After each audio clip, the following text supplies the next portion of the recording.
Hello. Welcome to Is Business Broken? So Business Broken is the podcast of the Mehrotra Institute. You're assisting here a live recording, and you can listen to this podcast, and you should listen to the podcast. There are many good episodes, and some of the people who have been featured on the podcast are in the audience, so welcome. So this podcast is basically where we ask whether markets, institutions, and leadership are still fit for the world we've built. Today's conversation sits right at the center of that question, because few institutions shape the modern economy as profoundly and often as quietly or rarely as loudly as the Federal Reserve. Let me start with a story that captures why we're here tonight. In March 2023, Silicon Valley Bank unraveled with stunning speed, more like a viral event than a traditional bank failure. It wasn't brought down by fraud or a cyber attack. It was brought down by a rapid shift in the economic climate. After years of near zero interest rates rose sharply. That matters because banks hold lots of long-term bonds. When rate rises, market value of those bonds falls. Losses that look like paper and manageable in a calm world suddenly became alarming in a nervous one. And then modern technology and the appetite for regulatory arbitrage did the rest. In the old days, a bank run meant lines outside the branch and days, sometimes weeks, before the full panic spread. In 2023, depositors didn't need to drive anywhere. A few messages in group chats, a couple of well-placed posts online, and billions of dollars moved with a few taps on a phone, so fast that the bank couldn't keep up. Silicon Valley Bank's choice not to use federal deposit insurance to be able to offer more attractive rates exacerbated the run. In the days that followed, the Fed faced a familiar but uncomfortable decision. Do you risk letting fear spread to other banks, or do you provide emergency support to keep the financial system from freezing? Working alongside other regulators, the Fed stepped in with a new lending backstop designed to prevent the wider run, and the immediate panic eased. The Silicon Valley Bank bailout was not the Fed's first. During the great financial crisis, the Fed essentially helped keep the global economy from going over a cliff. It did so in part through quantitative easing, large purchases of treasuries and mortgage bonds from 2008 into the mid-2010s, which calmed markets and pushed borrowing costs down. But it also left a legacy we're still debating. How dependent have we become on central banks' backstops? Did easy money encourage more risk-taking in new parts of finance? And what happens to market discipline and public trust when the central bank's balance sheet grows to historic size? How can or should the Fed effectively reduce the size of the balance sheet without triggering sell-offs in stock and bond markets? The Federal Reserve was created in 1913 to do something deceptively simple: supply money to the economy such that inflation is predictable at, say, 2%, and unemployment be close to the natural rate for the foreseeable future. If done successfully, it provides monetary stability in a system prone to panic booms and busts. Over time, that mandate evolved. Today, the Fed manages a delicate balancing act: maintain price stability, support maximum employment, safeguard financial stability, and act as lender of last resort when markets seize up. When the Fed works well, it fades in the background. The economy hums along, inflation stays low.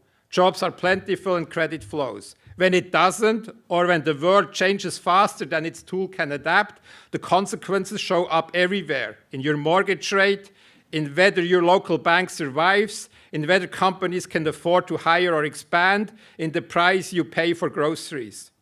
For decades after Volcker's fight against double-digit inflation in the 80s, the Fed's main job, to print money such that inflation and unemployment are roughly stable, felt almost predictable. Recessions seemed manageable from a monetary policy perspective. The toolkit focusing on inflation and unemployment seemed to work despite the Fed's growth of the balance sheet. We survived the great financial crisis, then the pandemic happened. Suddenly, inflation came back, roaring back. Not at 2%, not at 3%, but hitting 9% by mid-2022, the highest in 40 years. It started with supply chains breaking during COVID, chips are stuck in ports, factories shut down, then came massive fiscal stimulus and trillions of dollars pumped into the economy when there wasn't much to buy, demand surged, supply couldn't keep up, prices exploded. And the Fed faced the oldest question in central banking: how hard do you hit the brakes? Raise interest rates too slowly and inflation becomes embedded in expectations. Workers demand higher rises, companies pass on costs. The spiral feeds itself. Raise rates too aggressively and you choke off growth. Companies stop investing, layoffs begin, unemployment rises. You trade one crisis for another. For the first time in a generation, people who never thought about the Federal Reserve suddenly had opinions about it, because everyone felt it in their mortgage payments, their credit card bills, and even in the price of eggs. Inflation spikes became a hot topic before and after the election. The Fed raised rates faster than it had in decades. Inflation decreased significantly, but the debate isn't settled. How much pain is acceptable to bring prices fully back to target? When do you declare victory? And what if the next shock hits before you finish dealing with this one? Is a so-called monetary policy soft landing possible in such circumstances? Underneath those tactical questions lies something deeper. Do we even have the right framework anymore? Some economists argue for alternative approaches like targeting the overall price level or nominal GDP or building in more flexible for different economic conditions. These aren't just academic debates. They are about whether your tools still match the economy we have. Which brings us back to Silicon Valley Bank and the broader question of financial stability. Modern finance is faster, more leveraged, more interconnected than ever before. Stress doesn't stay contained. It migrates from banks to non-banks, from one market to another, from balance sheets into the real economy. Regulations such as Dodd-Frank have contributed to the emergence of shadow banking systems with large private debt markets. The Fed's expanded toolkit was used to provide liquidity during COVID. With interest rates always close to zero, the Fed could just cut interest rates further. It again bought trillions of dollars in treasury bonds and mortgage-backed securities through quantitative easing. The goal during both the great financial crisis and the COVID recession was to keep credit flowing, stabilize markets, and prevent a complete economic collapse. Should the Fed do that if private debt markets collapse too? Unconventional monetary policy tools worked in the sense that both in 2008 and 2021, we avoided another Great Depression, but it also changed the game. Those actions compressed risk premiums, meaning investors got comfortable taking more risk because they expected the Fed to stop in if things went wrong. More activity shifted from traditional banking into market-based finance, shadow banking, private credit, complex derivatives. And the Fed's balance sheet ballooned from under 900 billion before the crisis to nearly 9 trillion at its peak. We are still living with consequences. Markets now operate with an implicit assumption: if things get bad enough, the Fed will intervene. That's called moral hazard, and it creates a trap. The term too big to fail entered public vocabulary after Lehman Brothers collapsed in 2008. The government let Lehman go under, and the resulting panic nearly took down the entire financial system. The lesson learned: some institutions are so interconnected that their failure would be catastrophic. So we bail them out. But if banks and financial institutions know they'll be rescued, what incentive do they have to manage risk carefully? This isn't a new problem. We saw in the savings and loan crisis of the 80s, but it's become systemic, and it raises uncomfortable questions the Fed is still grappling with. When do you intervene? How do you intervene without making the problem worse next time? And is this toolkit built for 20th century banking adequate for the 21st century's banking? Then there's the question of Fed independence and what that word even means anymore. Central bank independence has long been viewed as essential to economic stability. Inflation spikes of 80% in countries like Turkey or Argentina illustrate what can happen if the central bank is not independent.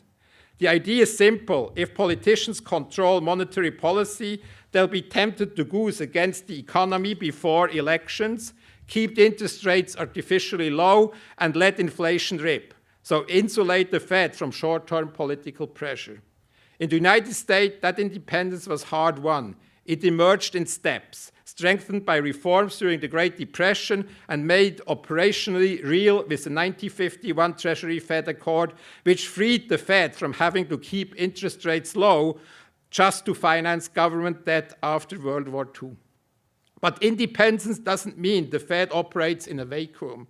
And it certainly doesn't mean immunity from scrutiny. Today, monetary policy actions such as quantitative easing affects inequality. It affects who can afford to buy a home. It affects asset prices, which means it affects who builds wealth and who doesn't. It asymmetrically favors capital income over labor income. It affects how much fiscal space the government must spend on other priorities.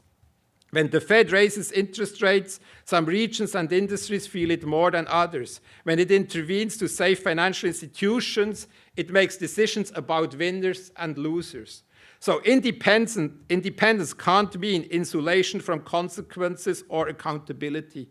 It means something harder. The Fed must continually justify where its authority begins and ends. It must explain its decisions not just to economists, but to the public whose lives are shaped by those decisions. That's a much more precarious position than it used to be. Finally, there's the broader structural reality the Fed has to navigate. The economy itself has fundamentally changed. Technology is reshaping productivity and employment in ways we're still figuring out. Novel payment system and cryptocurrency relying on the blockchain technology affect transition mechanisms of monetary policy. Demographics are shifting. An aging population changes everything from labor supply to inflation dynamics. Global supply chains that seemed stable for decades are being rethought. And trade policy matters in new ways. Tariffs, export controls, friendshoring, these aren't just moving goods around. They raise costs, they redirect investment, they change which countries we depend on and when supply chain breaks. Then layer on the unique role of the US dollar. Because the dollar is the world's reserve currency, America enjoys extraordinary privileges like cheaper borrowing costs, deeper capital markets, and global demand for US assets. But that privilege comes with responsibility. When global markets seize up, whether it's a crisis in Europe, turmoil in emerging markets, or a pandemic, the world looks to the Fed to keep the financial plumbing working, to provide dollar liquidity, to be the backstop and the world's global banker. That gives the Fed enormous power, but it exposes it to risks and pressures that go well beyond domestic interest rate policy. In this environment, the old playbooks don't always apply. Uncertainty isn't the exception anymore, it's the baseline. Which brings us to the question underlying all of these debates, and the one that sits squarely in the spirit of this podcast. Are we asking monetary policy to do too much because other institutions are doing too little? Think about it. When markets fail, when politics stalls, when shocks arrive faster than legislation can respond, who steps in? The Fed. Not because it's the best tool for every problem, but because it's a tool that can move. Monetary policy is almost frictionless. Fiscal policy requires Congress to agree on something. Good luck with that. That way that the Fed loosens monetary policy and changes short-term interest rates is the Federal Open Market Committee to get together, have a meeting in Washington for 2 days and take actions. If there's a crisis, it can act within hours. That makes the Federal Reserve extraordinarily powerful, but it also puts the institution in an impossible position. It becomes not just a supplier of money and the lender of last resort financially, but the institution of last resort politically and economically. At every time and every time it steps in, the expectations grow. The mandate expands, the scrutiny intensifies. So tonight, we are fortunate to be joined by Governor Miran to unpack these questions. Governor Miran brings a unique perspective to this conversation. A Boston University alumnus who went on to earn his PhD in economics from Harvard, he's followed an unusual path from Wall Street to the White House to the Federal Reserve. What makes his voice particularly interesting right now is his voting record. Miran has dissented at every single Federal Open Market Committee meeting he's attended, 4 in total, consistently arguing for more aggressive rate cuts than his colleagues supported. When the majority voted for a quarter-point reduction, he pushed for a half-point cut. When they voted to hold rates steady in January, he wanted another cut. He's also been vocal about structural reforms of the Fed, arguing for shorter terms for governors and greater presidential authority over the institution. Before entering public service, he spent years in the private industry hedge funds where he had to bet real money on this economic forecast. He's helped to develop some of the administration's most significant trade policies, including the position that tariffs don't cause inflation, a claim many mainstream economists dispute. In short, he's not your typical Fed governor. He's someone who's bridged academia, market politics, and now central banking, and he's willing to break ranks when he disagrees. That makes tonight's conversation even more valuable. Tonight, we'll explore how the Fed thinks about its role in this changing economy, where the hardest internal debates are happening right now, what trade-offs keep policymakers up at night, what tools they wish they had, and critically, what problems may ultimately lie outside the Fed's mandate, no matter how much pressure there is to solve them. We'll ask not just what the Fed is doing, but what it can do, what it should do, and where the boundaries of monetary policy are. Because if markets feel broken, if institutions feel stretched, if the old rules don't seem to apply anymore, understanding the limits and responsibilities of the Federal Reserve has never mattered more. Governor Miran, welcome to Is Business Broken?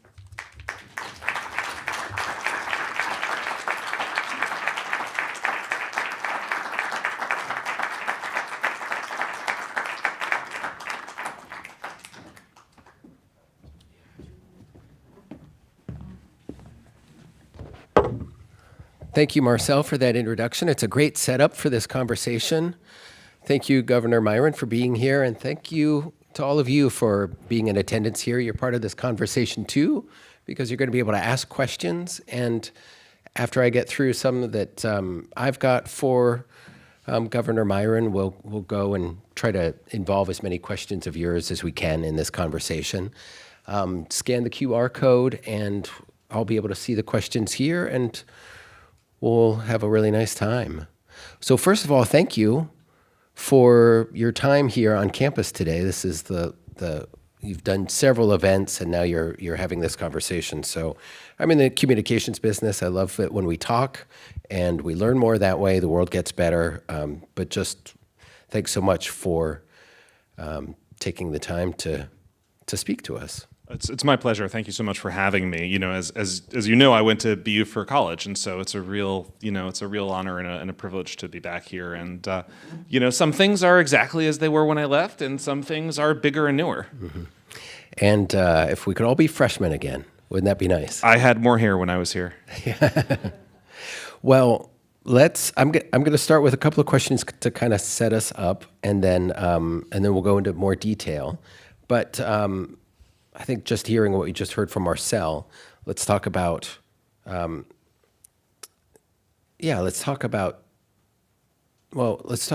start with tariffs, because that's one way that you've distinguished yourself a little bit too. Governor Miran, you've expressed skepticism that recent tariff actions are a primary driver of rising goods inflation. And I think a lot of people have been surprised, right, that the impact of tariffs and all these pending trade deals hasn't had more of a strong effect, than it has. Can you tell us more about your thinking on tariffs and what distinguishes it, I guess, from your peers. Sure, thank you. So yeah, I mean, I have had an out of consensus view on tariffs all along, and I think people have been very gradually moving towards my view. I mean, I think a year ago there were people who were predicting that tariffs would cause some horrible recession, or they'd cause there was even one famous economist saying it would cause an inflation spike worse than we saw after COVID. And I always thought it would be, largely speaking, not that huge a deal. And I think that thus far, people have been very, very slowly moving in my direction. My view is that we haven't seen significant tariff-induced inflation thus far. And, this is still an out of consensus view, but I base my analysis based on two comparisons that I make. One is to compare imported core goods in the United States, that's goods other than food and energy, because at the Federal Reserve we tend to look past food and energy price fluctuations because they're volatile and they don't really tell you much about underlying supply-demand balances. They're just more indicative of transient shocks in commodity markets. So if you look at overall core goods and you compare them to imported core goods, if you thought tariffs were a very material driver of inflation, you'd expect imported core goods to be experiencing significantly higher inflation than overall core goods, and you don't see that. You see them experiencing relatively similar rates of inflation. Similarly, if you look internationally, if you looked at U.S. core goods on a chart with core goods inflation in a bunch of other countries, if tariffs were a big driver of inflation in core goods, you'd expect to see U.S. core goods stick out. You'd expect to be able to pick it out of a lineup and without labels. And you can't do that. It's right in the middle of the pack. There's not really a significant way, in my view, about how U.S. core goods inflation deviates from international core goods inflation. So doing those two comparisons, I can't conclude that there's a lot of tariff-induced inflation. That could change. We could get a data release this week, next month, that I run those analyses again, and it tells me, hey, there is something there, but thus far I haven't seen it. Yep. When you say thus far, are you mainly saying, because we're just talking about data points up until today, or do you actually expect it to change? Well, thus far, I'm talking about the data that we have at hand, which is through through November. And as I said, there could be an instant, we could get a data release in which it changes at some point in the future. I have no idea if and when that'll happen, but I've laid out pretty clearly my guidelines for how I evaluate this thing. Got it. And I've done the comparisons that I've done, and I haven't really seen a comparison that I find more persuasive. And so if I get new data, I'll change my mind. But at the moment, the data have come in that direction. The truth is that there's been a lot of international trends which have affected core goods inflation in recent years, and they all could be playing a role in this, right? If you go back to the pandemic, we had difficulty sourcing medical equipment, and that led to a lot of firms saying we want to improve the resilience of our supply chains, we want to build in some redundancies, we want to make this more structurally secure. We've also had proliferating export controls. Some implemented in the U.S., some implemented in China, some implemented in Europe. The existence of export controls on various technologies and inputs to production wasn't really a widespread phenomenon, a number of years ago, and it's accelerated. So there's a lot going on that could be causing core goods inflation, not just in the U.S. but globally, to remain a bit elevated. And I think it's just a little bit too easy to blame that on tariffs in the last year, when in fact I think those trends have been going on for longer. Yeah. Briefly, I don't want to stay on this too long, but you saw the reaction or what people expected to happen with tariffs. It didn't happen per se. I'm just curious, why do you think that happened, or why was that perception there? And because you felt pretty confidently that it wasn't going to have such as strong of an effect as people expected. Well, I think one reason why the perception was there is because this is we've had the biggest changes to international trade policy in half a century, right? So I think it's quite natural for that to elevate uncertainty when you have that type of change. Nevertheless, I think there was a bit of an overreaction for a couple of reasons. One is that if you look at the international trade literature, trade economists tend to estimate that the overall gains from trade versus, say, no trade at all is probably on the order of, let's say, 5% of GDP, and maybe it's a little bit higher than that, maybe it's a little bit lower than that. But that tends to be where the trade literature settles out on what are the overall gains from trade versus having no trade whatsoever. That's interesting. I would have expected it to be a lot bigger. Yeah, it's not huge. And so the idea that you were going to eliminate such a significant portion of 5% with what was a move in tariffs that left you really far from zero trade whatsoever, just seemed to me to be an overreaction. The other thing is, at the end of the day, imports are, forgive me if this number is off by 1%, but I think it's about 12% of the economy, right? And so you'd have to have some extraordinarily large change in import behavior for what is 12% of the economy to really flow through into something that was going to be a very enormous disruption. And so I think people maybe just got a little bit out of proportion relative to what the stakes were. Interesting. That's why we have you here, for the global view, sweeping views on things. So now picking up on what Marcel kind of really helped set up too, you forecasted much more aggressive rate cuts than many of your peers. You've dissented on committee votes for this reason, arguing that the current stance is too restrictive and that it poses risks to jobs and growth. What data are you seeing? You just gave some examples of how you approached another problem, but what data are you seeing regarding the labor market, regarding productivity, that puts you, gives you a different view than some of your peers on the committee? Sure. So one small correction. It's not that I predicted or forecast. It's that I called for as appropriate policy. Yeah, right. You have called for those. But yes, I do think it's appropriate to have significantly lower policy rates than we do now. Let's tackle a couple of those items, right? Inflation. So when I look at inflation, I see an outsized contribution from a couple of categories that are the result of measurement error. And so, for example, if you look at portfolio management fees, these have contributed 36 basis points, 0.36% to annual core inflation in November, which is the latest data that we have, versus a historic norm of about 32 basis points versus a historic norm of about 6 basis points, right? So these have contributed over a quarter of a point of excess of inflation over historic norms. But what this series does is basically just track the stock market. Right? That's how they measure portfolio management fees. And so my view is that is ultimately conflating a quantity with a price. If you look at actual fees in the asset management industry, they've been in outright deflation for 20 years. Right? Fees every year they get slashed, and there's a news article about how ETF investors or mutual fund investors or whatever are benefiting from new lower fees on their investment products. And so actual investment management fees have been slashed for 20 years in deflation, and yet we're recording abnormally large inflation from this series, right? That's a bias. There's always a bias, but the bias is anomalously large now. There's another bias, which is basically in the way that we calculate shelter inflation. And because of the very complex lag structure with which shelter inflation is calculated, it records, it basically is recording the real estate market of 2021 to 2023, which is a historically anomalous real estate market. It's not the real estate market of 2026, let alone 2027. If you look at market rents, they've been running around 1% for a couple of years now. And if you look at measures of all tenant rents versus new tenant rents, they've converged, which basically means that renewal leases are now at about the same level where fresh new leases are, which altogether to me indicates that the housing market, that housing inflation is going to normalize, I think, pretty quickly this year, and I think we're going to end up with housing inflation running below what we had before the pandemic. As a result, Interesting, yeah. Well, we have a technocrat here, right? So we're getting some technocratic answers with a lot of numbers that sometimes work well on a podcast, sometimes don't. Oh, sorry.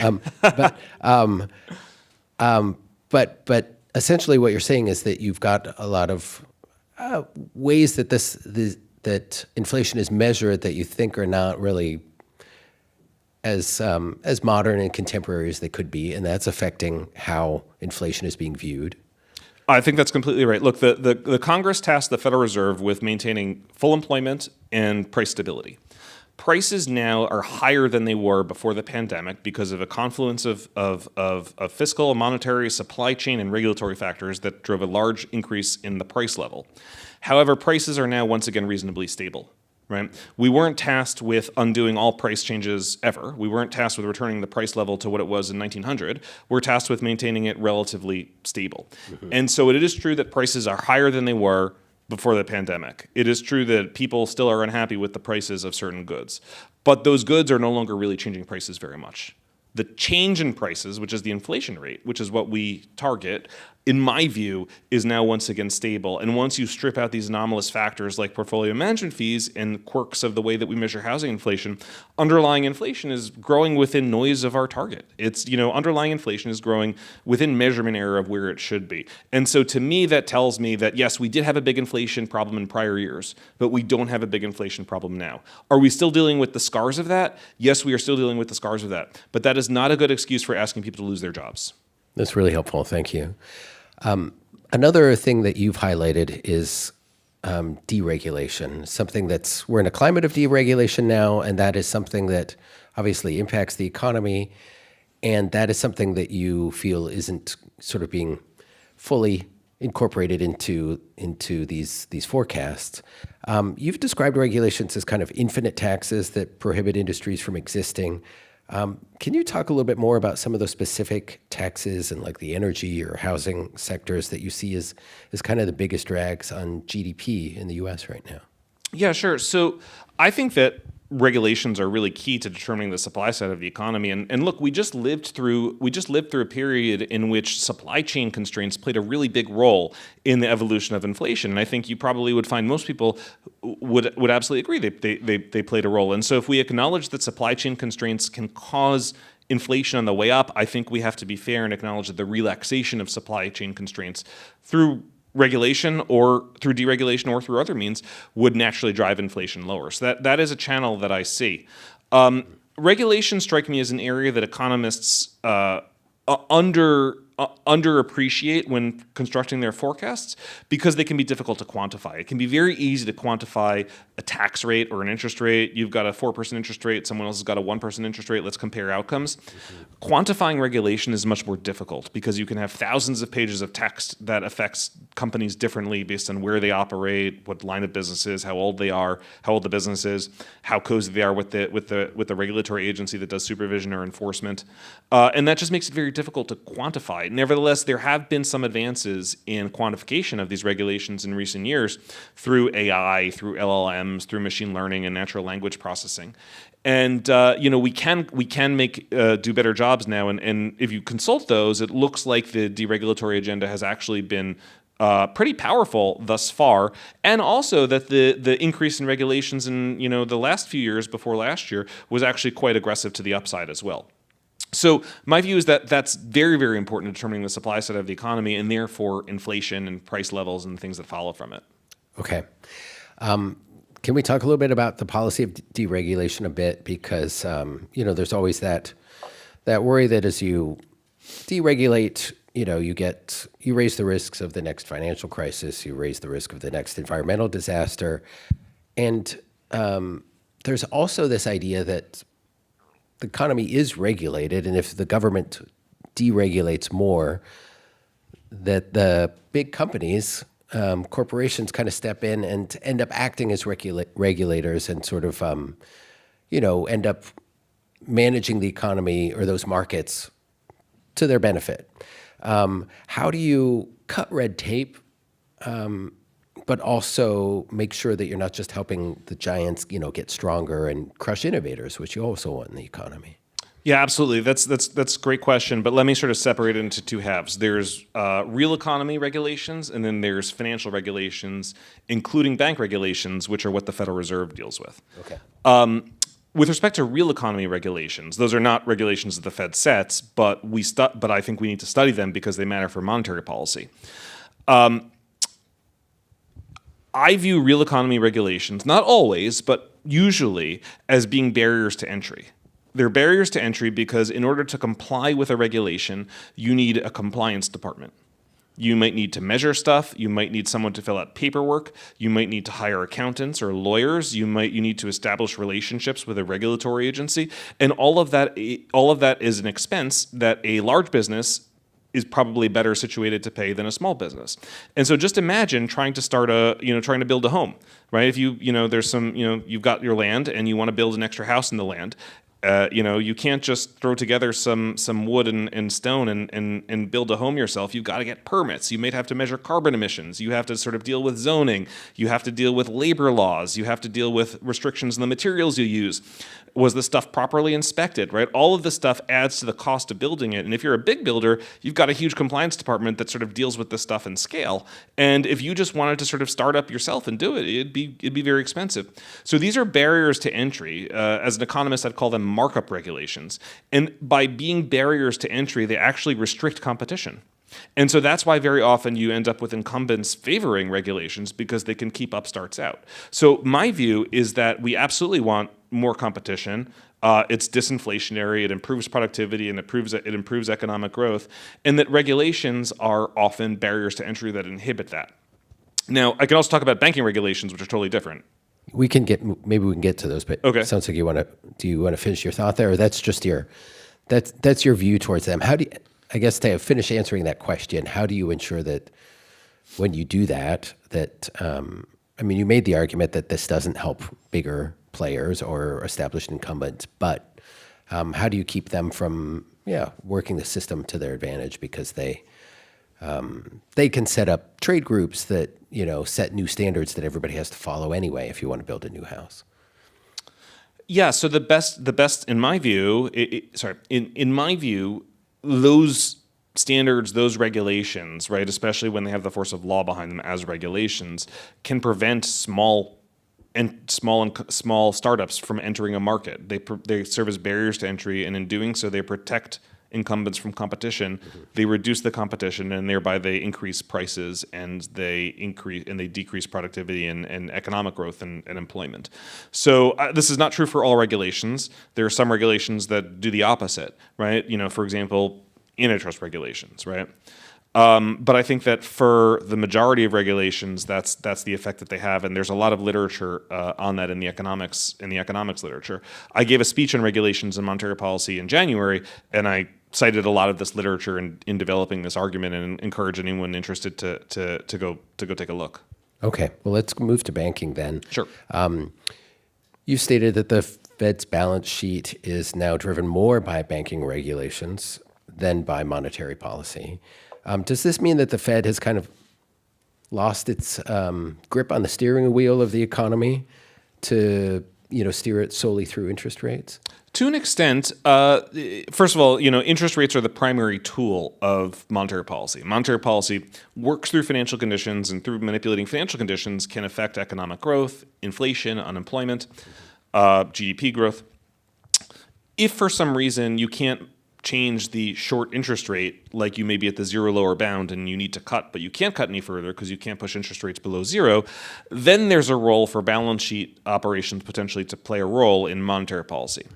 Outside of that, the short rate is typically how we would set monetary policy. With respect to the balance sheet, we expanded it enormously during the global financial crisis, but then for long periods of time thereafter as well, all the way until 2022. And when you say expand the balance sheet, you're talking about quantitative easing, all this kind of infusion of cash into the market, essentially. Quantitative easing, large-scale asset purchases, emergency liquidity facilities for different asset classes. Mm-hmm. We expanded the balance sheet for a long time, and that increased the footprint of the Fed in terms of the effects of the Federal Reserve in financial markets. During times that are relatively calm, we try and shrink the balance sheet. Now, did you say trick the balance sheet? Shrink. Sorry. We try and shrink. In times that are relatively calm, we try and shrink the balance sheet. We try and reduce the size of the balance sheet by allowing securities to just mature and not replacing them with new securities. Understood. Yep. Every time we try that, we reach a point at which short-term markets start to exhibit some signs of funding market stress, and then we say we have to stop doing that, and we have to start increasing the size of the balance sheet again through what we call reserve management purchases. The reason this happens is because of regulations. The banking system regulations that have gradually accumulated since the global financial crisis, some of them force banks to hold certain levels of reserves. through liquidity requirements, liquidity coverage ratios. Some of them encourage banks to hold additional reserves through various guidance or examinations or stress testing. Liquidity stress testing, and some of them encourage banks to hold reserves through various means of supervision and enforcement. What this does is it creates a demand for reserves at the Fed that's a product of regulations. They have to hold those reserves to meet the regulatory requirements to be in compliance with Dodd-Frank and the law. That limits our ability to reduce the balance sheet. We hit that level, and then reserves become relatively more scarce, and then it causes haywire in the funding markets, and then we have to stop and increase the size of our balance sheet again, right? So we are constrained in our ability to reduce the footprint of the Fed in financial markets, to reduce the balance sheet at the Fed, because the regulations force banks to hold reserves. Now, my view is that were the banks under-regulated, before 2008? I think that's a reasonable position to hold. Did that contribute to the financial crisis? I have no doubt that that there were elements of that in contributing to the financial crisis. Did we start regulating the banks more afterwards? We did. And then we continued regulating them and regulating them and regulating them and regulating them. So probably before the global financial crisis, maybe you could say they were there was too much of a light touch. But then I think we erred too much on the side of a heavy touch afterwards. And so, and so that's impeded the ability of banks to extend credit into the economy. And that's something that I think we're in the process of addressing through the deregulatory agenda being headed by Vice Chairwoman Mickey Bowman for supervision at the banks. But I think that the interaction with the balance sheet is an important part of this. And for all of the, in my opinion, quite ridiculous talk out there of fiscal dominance of monetary policy, the truth is that we actually have regulatory dominance going on in the balance sheet. Interesting. Have we crossed the line where the Fed then is, it sounds like you're saying we've kind of crossed the line where the Fed is now kind of more of a player, is too much of a player in the market than a strict referee? Well, that's the consequence of having a big balance sheet, right? The larger balance sheet we have, the bigger our footprint in the financial markets, and the greater the chances that we're distorting them somehow. Yeah, gotcha. And so, I would like to shrink it more. However, I think that there's a lot of steps you need to take before you can shrink it more. I want to get there, but there's a lot of steps you got to take first in terms of easing the regulations to get there. Let's talk more about you. If you want to shrink that more. There are a number of governors. There are 12 governors on the committee. If every one of them had your viewpoint, right? If you were every one of them, what would the Fed do differently? What would you like to see? So I'd like to see two things. I think interest rates need to be lower to accommodate the labor market more. I think we are seeing some signs of stress around part-time work for economic reasons, around marginal workers, and on the non-participation versus participation margin for some younger workers as well. I do think that there's labor market slack that can be accommodated by looser policy. I don't see an inflation problem, and at the same time, I'd like to reduce the balance sheet because I'd want the Federal Reserve to have just a smaller footprint in financial markets, and as well as to keep that dry powder there if we did have another crisis like the pandemic that required us to really expand our balance sheet. Expanding your balance sheet when you're at the zero lower bound at the middle of a financial crisis is the right move, right? And you should keep your powder dry for when you need to make a move like that. And am I predicting another once-in-a-century pandemic? No, but lots of stuff happens that I don't predict. And so I think it's important to keep our powder dry in case we ever get to that type of outcome. So I'd like to see a smaller balance sheet, but as I said, I think there's a number of hurdles we have to jump through on the regulatory process before we can get there. And it'll take a long time to do that. We can't just start reducing it tomorrow. We have to go through a lot of rulemaking before we can get there. The Fed is meant to be a technocratic island, right? So this is where we get into politics a bit. When monetary policy ends up affecting all of these things, and you've mentioned a bunch of them, but we can also mention wealth inequality or housing affordability. It affects those things so deeply. Is it realistic, even democratic, I guess, to keep it insulated from the political market out there? the political influences. So you have better outcomes if you have better economic outcomes if monetary policy is made for the economic cycle and not anything else like the political cycle.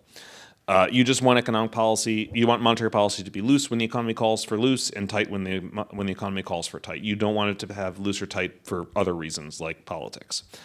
That said, in order for the Fed to maintain its independence, I think that it's important that the Fed both stick to its core knitting, stick to its core mission, stick to its knitting, mixing metaphors, apologies, and also strive to be seen as non-political and non-partisan. And that means we really need to sort of stick to independence on monetary policy, not try and overly exploit our independence for regulations, not veer off of our core mission onto side missions like climate, or into side missions like highly charged racial politics. If you're going to be a independent body, you need to stick to non-political issues like interest rates, like monetary policy, and stay away from the other issues. I just think that's important. Okay. I see a whole bunch of great questions coming in from the audience. So we're going to get to that in just a moment. But briefly, I had to be a little bit of a nerd here and bring up the Triffin dilemma. You've written about it. In simple terms, the world needs dollars. The U.S. runs deficits to provide them, but those deficits have hollowed out the manufacturing base, say a lot of people. Is the dollar status as the reserve currency a net positive or net negative for the American worker, in your view? Well, look, I think there's no question about it that it's an enormous net positive. There's an enormous net positive. Nevertheless, I think that there have been, there definitely have been some consequences of the international trade dynamics that have played out in recent decades, and manufacturing has been one of them. So I think it is important to sort of pay attention to that. It's important to pay attention to from the Federal Reserve's perspective, we don't drive trade policy, right? We don't drive national security policy, and those are highly intertwined. But from our perspective, we think about financial sustainability, and we think about financial volatility and financial stability. And I view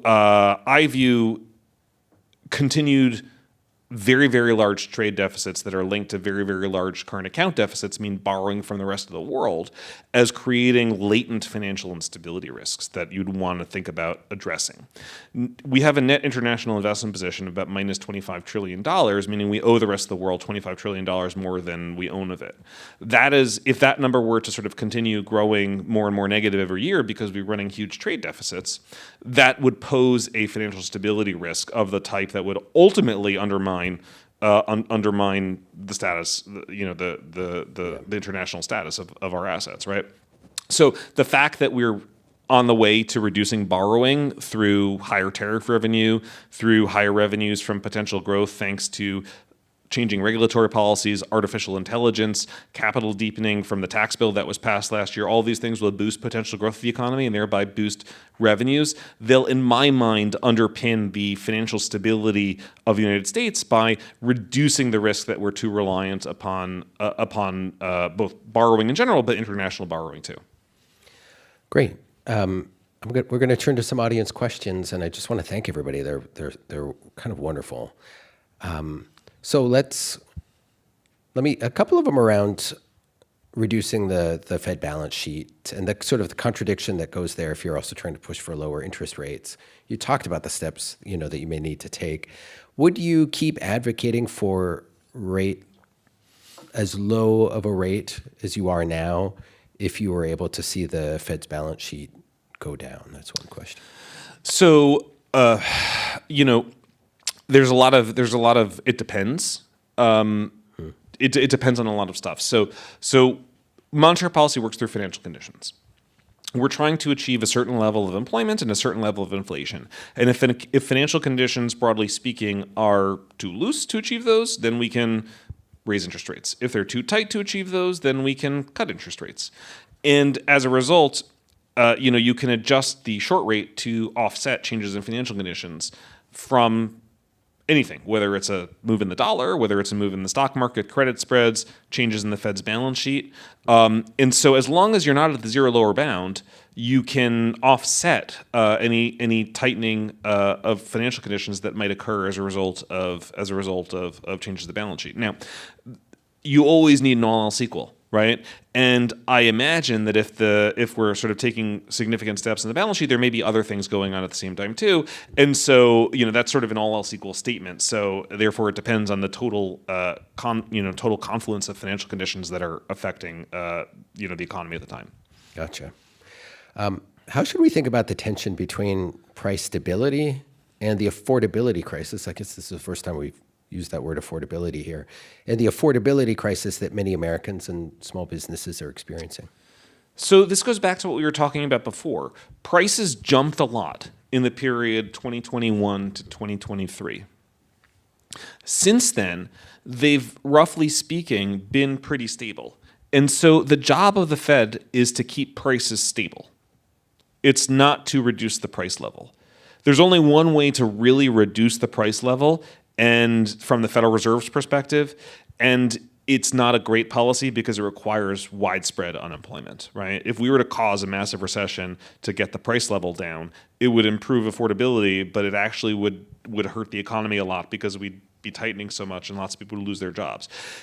Price stability is viewed as on an ongoing basis, not making up for past fluctuations. Not really many people think that we should return the price level to what it was in 1850 at the cost of 80% unemployment. It's not plausible. It's not reasonable. The affordability crisis is a product of the price level shift that occurred in prior years. But now prices are relatively stable at a higher level. So my expectation is actually that a lot of those prices will ultimately, I think they're going to be relatively stable for a period of time while real economic growth continues thanks to productivity improvements from things like deregulation, AI, capital deepening, and that the wages in the economy will grow into the higher prices, that real prices ultimately come down, but with a system of generally stable nominal prices, which from the Fed's perspective is actually pretty great. Right. I mean, if you look at something like shelter, I talked about shelter inflation before, housing inflation before. The share the share of consumption that people are spending on housing is very, very high. It's at the high end of its historic range, and traditionally that ratio has been pretty stationary, pretty mean reverting. It hasn't exploded in one direction or another, and so the fact that it's very high to me means it's just going to trend down to a more normal level over a period of time, which is consistent with the story that I was describing before. We definitely feel that here in Boston. Okay, how do you feel about? All right. Yeah. How do you feel about dollar devaluation? We're kind of jumping around with questions here, but should the Fed play any role to change any dollar price in relation to other currencies, and if so, how? So the dollar as a policy matter is the purview of the Treasury Department. And so questions about what should the dollar policy of the United States be should be directed to Secretary Bessent, who, if I just quote him, has said the United States strong dollar policy is still there. Nothing has changed on dollar policy. From the Federal Reserve's perspective, it's an input into our process. We care about price stability and we care about full employment. And if financial conditions, including the dollar, change that would lead you to change your forecast for those, then you may need to change your policy rate to offset it. Now, that said, the U.S. is a relatively closed economy as the world goes. We have a smaller share of trade in our economy than small open economies. We're the reserve currency, which means that invoicing is also often done in dollars, which means that the pass-through from currency changes into U.S. inflation is much smaller. So it doesn't tend to be a major driver of inflation in the United States.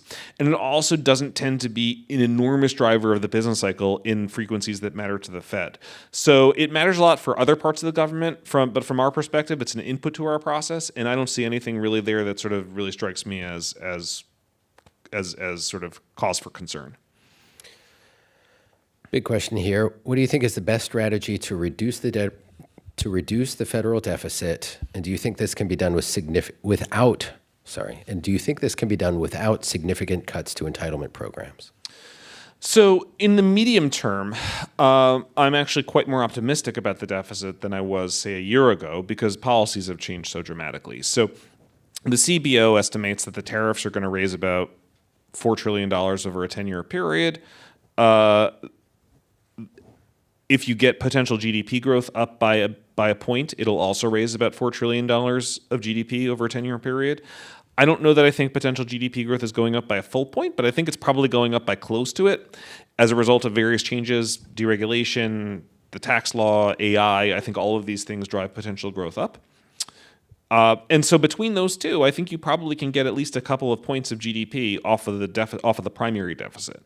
That reduction in the primary deficit that will start to emerge in coming years will also drive more confidence in markets, which will reduce interest rates and thereby reduce the interest expense, which is the largest discretionary outlay. So I'm actually, more sanguine on fiscal deficits than I was, say, a year ago. I think this is great for financial stability. From a monetary policy perspective, it reduces what we call the neutral interest rate of monetary policy, which is a function of the supply-demand balance for loanable funds in the economy. But basically, by reducing national borrowing, it's going to reduce what we call the neutral rate, and thereby interest rates more broadly. In the long run, in the very, very long run, the entitlement situation is something that I presume will ultimately see some attention, but it's not something the Federal Reserve can accomplish.